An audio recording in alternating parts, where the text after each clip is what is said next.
I'm going to be explaining how to install the JDK so that you can both run and build Java programs on your computer. First, to install the JDK, we have to figure out which distribution and version we want to download. We can go to whichjdk.com, which provides a recommendation on which one we should download. In this case, is saying Adoptium Eclipse Tamarin. And this might be different for you depending on when you are accessing this website. It provides the latest LTS release, so that's what we want. So I'm just going to click this to download it and wait for that to go.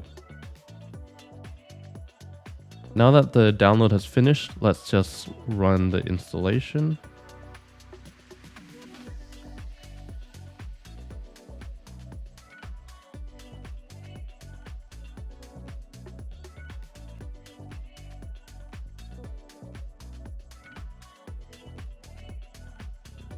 Okay, so now this means we have the JDK on our computer.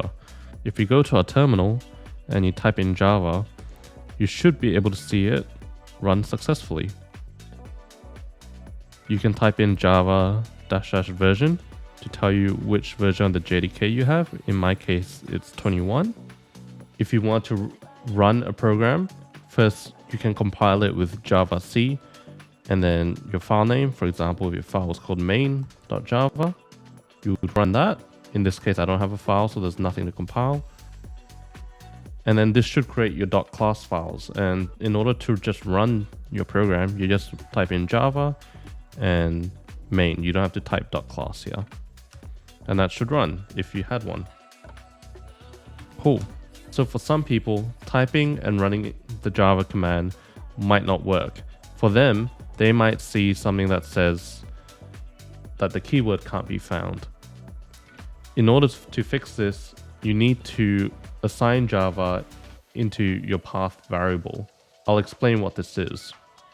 So the reason why that might not work is because you might be typing in Java, but your computer doesn't know where to look for the underlying program to run when you type that command in. What you have to do is set Java as part of your path variable. Now the path variable is a variable on your computer that you can assign a bunch of directories to, and that tells your computer where to look for programs when you try to run a command. Alright, that's it. I hope this helped. Until next time.